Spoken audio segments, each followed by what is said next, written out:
नमस्कार दोस्तों, उम्मीद करते हैं कि आप लोग अच्छे होंगे, ज़बरदस्त होंगे, मस्त होंगे।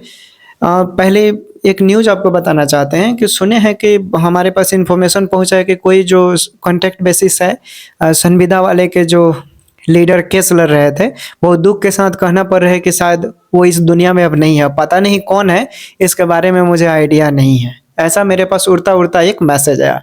ठीक है, बाकी क्या सच्चाई है इस वीडियो में आपको मालूम चल जाएगा। चलिए, इम्पोर्टेंट वीडियो है, आप वीडियो ज़रूर देखिएगा। ठीक है, शेयर करने के लिए नहीं बोलते हैं, लेकिन इस वीडियो को ज़रूर आपके सहपाठी हैं, आपके फ्रेंड है, कॉलेज फ्रेंड है, क्लासमेट रह चुके हैं, वैसे क्वालिफाई कैंडिडेट जिन्होंने एग्ज़ाम पास कर लिया है, अब वो अपने घर पे हैं, आपसे दूरी पे हैं, तो इस वीडियो को आप उनके पास ज़रूर शेयर कीजिएगा ताकि आपको कुछ चीज़ें मालूम चले और उनको भी मालूम चले। ठीक, देखिए, सबसे पहले आते हैं हम लोग। ठीक है, कि इसमें सुने हैं कुछ लोग हमारे पास कॉल मैसेज किए थे कि सुने हैं कि क्वालिफाई के तरफ से जो 74 आईए है जिसको इंटरवेनर बनने के लिए बोला गया था, ठीक ना, उनके तरफ से आईए फाइल कर दिया है 74 कैंडिडेट। ठीक, 74। अब उनसे सुने हैं कि 5-5 हज़ार रुपये पर कैंडिडेट से लिया गया है। ठीक, अब चलिए इसमें गुना करते हैं, एक बार देखते हैं क्या कितना कैलकुलेशन हो रहा है। 5 चौके 20, इतना तो आता होगा गुना भगा को, तो 5 चौके 20, 3 जीरो है तो 000 यहाँ बैठा देते हैं। ठीक है, फिर हाथ में 2 है तो 5 सत्ते 35 और 2 37, काई दाई सैकड़ा हज़ार, 10,000, लाख, यानी 3,70,000 रुपया हो रहा है। ठीक है, यानी 3,70,000 रुपया फिर से क्वालिफाई वालों ने आईए में अपना शायद दे दिया या बर्बाद कर दिया, वो मालूम नहीं है। लेकिन हाँ, लेटर वगैरह देखे हैं जहाँ तक कि मतलब फाइल हुआ है तो कोई भी एडवोकेट पैसा लेता है तो कुछ पैसे दे दिया जाता है, बाकी फाइलिंग नंबर वगैरह मिल जाता है, उसके बाद पैसा दिया जाता है। ठीक है, तो ये वीडियो आप ध्यान से सुनिएगा और समझने का प्रयास कीजिएगा। देखिए, चलिए आपको सबसे पहले एक एग्जांपल देते हैं बीटीएससी जेई को लेकर।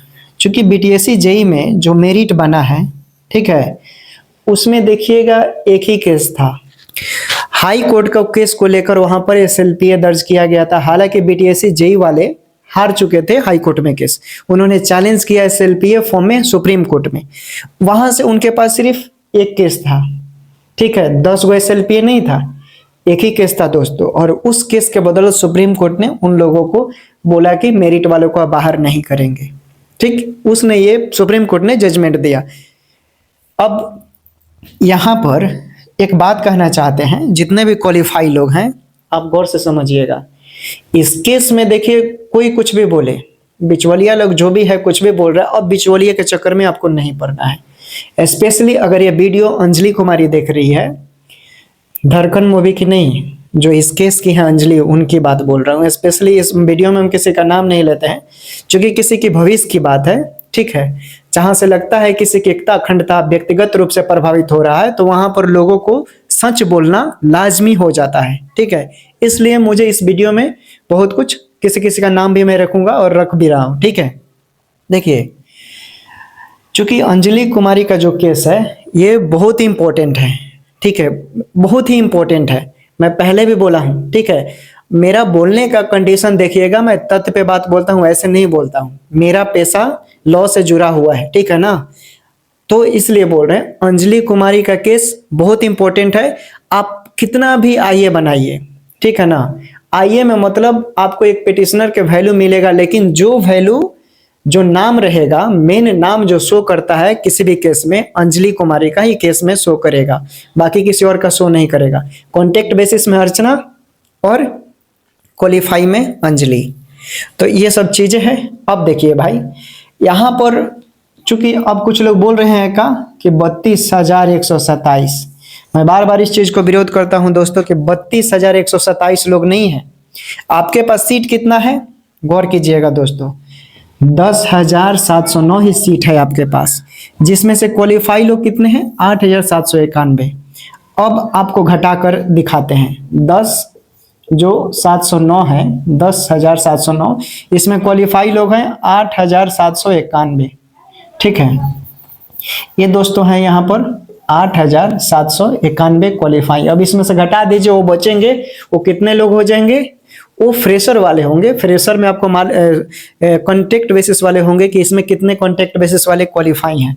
तो 9 में से ये गया 8 और ये 10 हो गया 1, ठीक है, यहाँ पे 6, तो 16 में से 7 गया 9 और यहाँ 1, यानी लगभग 1918 कैंडिडेट जो हैं, यानी 2000 लगभग मान लीजिए, ठीक है, यानी 2000 कैंडिडेट ऐसे हैं। कॉन्टेक्ट बेसिस की संख्या जो है वो 2000 है और फ्रेशर स्टूडेंट जो क्वालिफाई किए हैं उनकी संख्या है 8791। ये क्लियर हो गया। नौकरी 10,709 को ही मिलेगा। और एक बात आप लिख लीजिए, चाहे आप हमसे एफिडेविट भी बनाकर लिखवा लेंगे ना, हम लिखने के लिए अब तैयार हैं, क्योंकि केस को हम भी देखे हैं कि वैसे लोग जिनका जो एग्जाम ही पास कर गए हैं, जो क्वालिफाई हैं और क्वालिफाइंग मार्क्स से थोड़ा 5 नंबर ज़्यादा है, उनको बाहर कोई नहीं कर सकता है, ठीक है ना। नौकरी उन्हीं को मिलेगा जो क्वालिफाई है। नियमावली पे होगा जीत, लेकिन भाई नौकरी मिलेगा क्वालिफाई, जितने भी लोग एग्जाम पास किए हैं उसको बोल रहे हैं। अब देखिए एक और चीज है, अब देखिए भाई, अब आइए से आपको क्या बेनिफिट मिलेगा, क्या नुकसान होगा। देखिए बेनिफिट आपको इससे कोई खास 1% ही मिलने का चांस है, 99% नहीं मिलेगा। आईए में ज्यादा आप बातें नहीं रख सकते हैं, आप वहां तक उतना बातें नहीं रख सकते हैं जितना एक पिटिशनर के नाम के आगे जो पहले फाइल हुआ है, जिसने वो हाई कोर्ट के जजमेंट को चैलेंज किया है लेकर सुप्रीम कोर्ट में, उसी के अनुरूप होता है। आप एक्स्ट्रा बात वहां पर बहुत 1% ही रखेंगे, सब नहीं रख सकते हैं, ठीक है। अब देखिए, अब ऐसा है कि इसमें ऐसा तो नहीं है कि कोई भी कर दिया उस केस से जजमेंट आ जाएगा, नहीं आएगा। क्योंकि आपका जो केस है दोस्तों, ये जो केस है, जैसे कॉन्टेक्ट बेसिस वालों ने जिन्होंने फाइल किया है, उसमें है 2022 का अनुरूप है, 2022 का एडवर्टाइजमेंट है, और 2018 नियमावली को ये लोग चैलेंज किया है कि 2018 नियम पर होना चाहिए, ठीक। उसके बाद 2023 में आते हैं लोग, 2023 में सरकार इसमें संशोधन करती है और बोलती है कि 2023 को इम्प्लीमेंट कर 2023 पर एडवर्टाइजमेंट जो निकाला जाता है उसी के अनुरूप क्या होगा, बहालियां होगा, नियुक्तियां दिया जाएगा, एग्जाम होगा, जो भी प्रोसेस था उसमें आप देखेंगे, नोटिफिकेशन, एडवर्टाइजमेंट तो मालूम होगा। अब देखिए हाई कोर्ट में एक और केस किया गया है। हाई कोर्ट में अनुराधा कुमारी का केस किया गया। अनुराधा कुमारी जिसमें पिटिशनर बनी है मेन, ठीक है, अनुराधा। ये इस केस में 2023 को इम्प्लीमेंट किया गया है, यानी 2023 को नियम को चैलेंज किया गया है। 2023 नियम यानी एग्जाम बेसिस का, सरकार जो, चूंकि 2023 खुद एक नियम है इस केस में, कितने 3 नियम, एक 2018, 2022, ठीक है। 2022 में एक ऐसा नियम जो कोरोना काल में पास हुए थे उनके लिए, 2023 एग्जाम, 3 नियम है। तो उस 3 नियम में जो 2023 का नियम है, जो एडवर्टाइजमेंट है, इस केस में 2023 को चैलेंज किया गया है। हालांकि अभी उसका कोई अपडेट वगैरह नहीं है, ठीक। अब देखिए एक और चीज है यहाँ पर, सुप्रीम कोर्ट ने जो जजमेंट दिया है, ठीक है, बीटीएससी जेई में, उसने तो साफ तौर पर बोला कि 14 और 16 का क्या कर रहा है, यहाँ पर थोड़ा सा उल्लंघन हो रहा है, ठीक है। अब देखिए यहीं पे बगल में, हम जिस जिले से बिलोंग करते हैं, वहां पर एक मर्डर का केस था, सुप्रीम कोर्ट में गया। चाहे आप मनीष कश्यप की बात सब कोई जानते होंगे, मनीष कश्यप को हाई कोर्ट ने क्या किया, दोषी करार दे दिया, ठीक है। लेकिन मनीष कश्यप के एडवोकेट जब सुप्रीम कोर्ट में गए तो सुप्रीम कोर्ट ने उनको बोला ना कि नहीं, साक्ष्य जो है अधूरा है, बेल मिला, उनको मिला। तो यही सब चीज है, सुप्रीम कोर्ट मेन है, उसी के वजह से आज थोड़ा सा देश में जो है सहानुभूति बना हुआ है, नहीं तो लोकतंत्र पूरा खत्म हो जाएगा। अब आते हैं इस एक और चीज पे, इसमें आना है कि जो लोग, अगर भाई आईए की बात है, अगर आईए में आप दे दिए हैं पैसा, तो आईए में मन दीजिए, क्योंकि लटक जाएगा। आईए से क्या होगा कि केस लटकता चला जाएगा, जजमेंट नहीं आएगा, उसे खास बेनिफिट नहीं मिलेगा, क्योंकि आपका केस जो है दोस्तों अब लास्ट स्टेज पे है। लास्ट स्टेज पे कहने का मतलब कि जो भी चीजें होगा वो अब सुनवाई आपका जल्द हो सकता है, अगर आप ये सब एक्टिविटी नहीं करते हैं। आईए करने का मतलब कि आप एक केस लटकता जाएगा, कुछ होगा नहीं जल्दी, प्रॉब्लम में सब लोग होते जाएंगे, ठीक है, लटकेगा ना तो फिर दिक्कत होगा, जल्दी जजमेंट नहीं होगा ना, बात ये है। अब देखिए एक और इम्पोर्टेंट चीज है इस केस में, क्या है कि आप विज्ञापन को रद्द भी नहीं कर सकते हैं। कोई भी इस केस में विज्ञापन को रद्द नहीं कर सकता है, चाहे कोई भी 30 मार खा एडवोकेट क्यों ना हो, चाहे कपिल सिब्बल ही क्यों ना हो, विज्ञापन रद्द नहीं हो सकता है। ये लिख कर दे रहे हैं हम भी, ठीक है ना, स्क्रीनशॉट ले लीजिए चाहे बोल रहे हैं। ठीक, अब देखिए सबसे इंपॉर्टेंट चीज कि आपका सुनवाई जनवरी में है। जो पैसा आप यहाँ लगा रहे हैं आईए में, वहां ना लगाकर अंजलि कुमारी के केस पर खर्चा कीजिए भाई। अंजलि कुमारी का जो केस है वो वेरी वेरी इंपॉर्टेंट है। आज हम बोल रहे हैं ना, स्पेशली अंजलि कुमारी का जो एक केस है जिसमें उसका नाम, उसी के आधार पे सब चीज है, ठीक है। तो जितने भी लोग हैं चाहते हैं कि बहाली में सब कोई बने रहें, नियुक्ति पत्र मिले, ढीला साला पड़ेंगे, बिचौलिए के चक्कर में पड़ेंगे, कौन क्या है नहीं, डायरेक्ट अंजलि कुमारी को पकड़िए आप लोग और बोलिए कि तुम डायरेक्ट रहो भाई, ठीक है। जो भी एडवोकेट है उसे रहो भाई। कोई भी है, मान लो कि इसमें बहुत सारे लोग हैं, कई सारे जो क्वालिफाई कैंडिडेट है उनके गार्जियन है। गार्जियन देखो, एक आदमी का दिमाग से अगर कोई चलता है ना तो प्रक्रिया सब चीज होता है। सलाह वगैरह लेना था जितना आपने ले लिया, ठीक है, सबको ही कहानी जानता है, लेकिन इस केस को आप लोग जितना चाहते हैं तो अंजलि कुमारी के ही केस को समर्थन दीजिए, ठीक है। हार और जीत का फैसला जो भी होगा अंजलि कुमारी के केस से ही होगा। पीछे जितना डेट पड़ा हुआ है देखिएगा, सबको उसी के साथ कनेक्ट किया जाएगा, इसमें मर्ज नहीं होता है। हाई कोर्ट का प्रोसेस अलग है, सुप्रीम कोर्ट का प्रोसेस अलग है, ठीक है। तो ये वास्तविकता है। और एडवोकेट जो होते हैं दोस्तों वो चटोर होते हैं, कोई भी हो, ठीक है, हम खुल कर बोल रहे हैं, हम भी भविष्य में कभी ना कभी आदमी प्रैक्टिस करेगा। ये एडवोकेट ऐसा ही पेशा है कि अगर वो आपसे झूठ नहीं बोलेगा तो भाई उसका रोजी रोटी चलेगा नहीं, ये हकीकत है। एडवोकेट कोई गलत नहीं होता है, एडवोकेट ही आपका केस लड़ता है, पूरा टेंशन अपने दिमाग पर लेता है एडवोकेट, ये साक्ष्य है। लेकिन एडवोकेट जितना झूठ बोलता है उतना कोई इस देश में झूठ नहीं बोलता है, कोई झूठ नहीं बोलता है एडवोकेट के जितना, ठीक ना। क्योंकि आप देखते होंगे कि जब एक होता है पिटिशनर, एक होता है रेस्पोंडेंट, जब दोनों के एडवोकेट सामने बहस करते हैं तो एक इतना झूठ बोलेगा, इतना झूठ बोलेगा कि ऐसा लगेगा कि उस मतलब किया ही नहीं है कांड, और जिसने किया है समझ लीजिए। तो ये सब चीजें हैं, ठीक है। अब रिक्वेस्टेड है, देखिए जो भी यूट्यूबर लोग हैं, ठीक है, इस वीडियो में बहुत सारे, जैसे मान लीजिए हमारे एंटी कोई नहीं होता है सोशल मीडिया पर, जैसे कॉन्टेक्ट बेसिस के यूट्यूबर समर्थन करते हैं, हम क्वालिफाई का समर्थन करते हैं। हम तो ना तो क्वालिफाई का समर्थन करते हैं, हम ना कॉन्टेक्ट बेसिस का। जो न्याय प्रक्रिया है, न्याय जो वास्तविकता है, सच है, फैक्ट है, तथ्य है, उसका मैं समर्थन करता हूं और हमेशा करूंगा। तो मुझे अच्छा लगा कि एक भाई ने बोला कि जितने भी लोग हैं अब आप अपनी आंखें खोलिए, जागिए, ठीक है। आप नहीं जगेंगे तो फिर तकलीफ होगा भाई। बहाली पेंडिंग में पड़ा हुआ आएगा नहीं, पढ़ते, क्योंकि मान लीजिए जितना इसमें दिमाग लगा रहे हैं उतना दिमाग आप नई बहाली पर लगाएंगे तो भाई आपका सिलेक्शन हो जाएगा।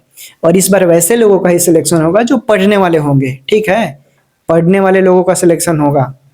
ये अलग बात है कि 5000 सीट आएगा तो 5000 में 3000 सीट बिक जाएगा, लेकिन 2000 सीट पे फाइट जरूर होगा। बिहार में जितने भी सीट आते हैं सब सीट नहीं बिकते हैं, 60% सीट बिक जाते हैं, ये कहानी है। सीएचयू का एग्जांपल ले लीजिए, आयोग ने खुद बोला, बिहार सरकार ने खुद बोला है एडवर्टाइजमेंट में कि ऐसा ऐसा बात है, ठीक। 2000 सीट बिक चुका था सीएचओ में, आप कल्पना कर सकते हैं। तो ये सब चीजें हैं, बाकी जैसा होगा फिर आपको बताया जाएगा, ठीक है ना। आपको समझना है, नियम का जीत है। एक बात बार बार बोल रहे हैं, ठीक है ना, एडवोकेट चटोर होता है, ठीक है। अगर एडवोकेट आंख बंद कर कोई बात बोल रहा है तो उसको आप मान मत लीजिए, ठीक ना। एडवोकेट अगर कोई बात, एडवोकेट भी मान लीजिए एडवोकेट कोई बात बोलता है, उसको भी अभिव्यक्ति है ना, ऐसा नहीं है कि उसको स्पेशल पावर मिला है। स्पेशल पावर ये है कि कोर्ट के अंदर वो अपनी बातें सिर्फ वही रख सकता है जज के सामने, और कोई नहीं रख सकता है। बाकी भारतीय संविधान का आर्टिकल 19 में जो 6 मौलिक अधिकार दिए गए हैं, वो जितना अधिकार आपको मिला है उतना अधिकार उसको भी मिला है। जितना अधिकार एक प्राइम मिनिस्टर को भारतीय संविधान का पावर देता है उतना आपको भी, ठीक है ना। वो अलग बात है कि एक दो आर्टिकल ऐसे होता है कि उनको संरक्षण मिलता है, राष्ट्रपति राज्यपाल को छोड़कर हम प्राइम मिनिस्टर की बात बोलते हैं, ठीक है, उनको क्षमादान का शक्ति होता है।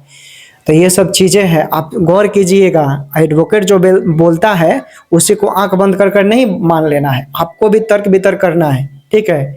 उस चीज को देखिए, अनुरूप कीजिए। और देखिए एक और यहाँ पर इस वीडियो में बता रहे हैं कि अनुराधा कुमारी का भी एक केस है दोस्तों, वो वेरी वेरी इंपॉर्टेंट है। वो जो चैलेंज किया है 2023 एग्जाम 2023 नियम को अमेंडमेंट को लेकर है। 2023 का अमेंडमेंट जो है उसके अनुरूप का है। बाकी ये जो केस है SLPA, इसमें तो जीत होगा नियम का ही। हम बार बार बोल रहे हैं कि जो भी जजमेंट दिया है सुप्रीम कोर्ट, उसमें बोला है, क्लियर कट कर दिया है, ठीक है। और जीत 100% बोल रहे हैं, 100 आउट ऑफ 10% बोल रहे हैं कि जितने भी लोग इस एग्जाम में क्वालिफाई हुए हैं उनको कोई बाहर नहीं कर सकता है। खुद सुप्रीम कोर्ट भी नहीं कर सकता है बाहर, देख लीजिएगा आप। सुप्रीम कोर्ट इस केस में जिन्होंने एग्जाम पास किया है, ठीक है ना, वो भी मजबूर हो जाएगा कि नहीं, इनको नियुक्ति पत्र देना पड़ेगा। ये हम क्यों बोल रहे हैं, बेहतर रूप से लोग समझ रहे होंगे। चाहे ये एडवोकेट साहब भी कोई मेरा वीडियो देख रहे हैं ना, तो उनको भी मालूम चल गया होगा कि मैं क्यों बोल रहा हूँ। वो खुद वो एनालिसिस कर लेंगे कि हम क्यों बोल रहे हैं, कि सुप्रीम कोर्ट क्यों बोलेगा कि जो जितने भी लोग एग्जाम पास किए हैं उनको नौकरियां दे दिया जाए, जो आगे का प्रोसेस उनका एक स्टेप बाकी है उनको दे दिया जाए। ये पूरा कर कर आदेश आएगा, ऐसा ही देखिएगा, ठीक है। तो नियुक्ति पत्र क्वालिफाई को ही मिलेगा, चाहे वो संविदा में क्वालिफाई किए हैं, चाहे वो फ्रेशर वाले हो, ठीक। तो ये चीजें था। ये वीडियो बनाने का पर्पस मेरा यही है कि अंजलि कुमारी के केस को आप लोग इंपॉर्टेंट दीजिए, ठीक है, क्योंकि सुप्रीम कोर्ट में वो केस है। अगर भविष्य में अनुराधा कुमारी का केस डिस्पोज होता है तो ये फिर से 2023 नियम के हाथ में है, 2023 को लेकर है ये, ठीक है। तो पीछे एक ऐसा है जो पेंदी होता है ना न्यू देने के लिए, तो पीछे से एक ये है, भविष्य में जो भी होगा इसका अनुरूप करेगा लोग अपना, ताकि किसी के बहकाव में नहीं आना है, ठीक है ना। अंजलि कुमारी का जो केस है, जो पैसा आप आईए में दिए हैं भाई, आप उसी पर खर्चा कीजिए, जो इतना 3,70,000 रुपया वगैरह हो रहा है, ठीक है ना। इसको लेकर आप जो डेट होता है कि हाँ इस दिन जजमेंट आने वाला है, हालांकि इसको क्लियर कट कर दिया जाएगा, उस पर एक एडवोकेट रखना है और क्लियर कट कर लीजिएगा, इससे आपको क्लियर हो जाएगा, ठीक है ना। तो चलिए, उम्मीद करते हैं कि आप लोग समझ गए होंगे। बाकी पढ़ाई करते रहिए, पढ़ेंगे तो आपको अंदर से देखिएगा पॉजिटिविटी आता है, पॉजिटिव एनर्जी आता है, ठीक है, पढ़ेंगे तो चलिए फिर जैसा होगा मिलेंगे। बाकी क्या बताएं, समझ गए होंगे आप लोग, ठीक है, बाय बाय।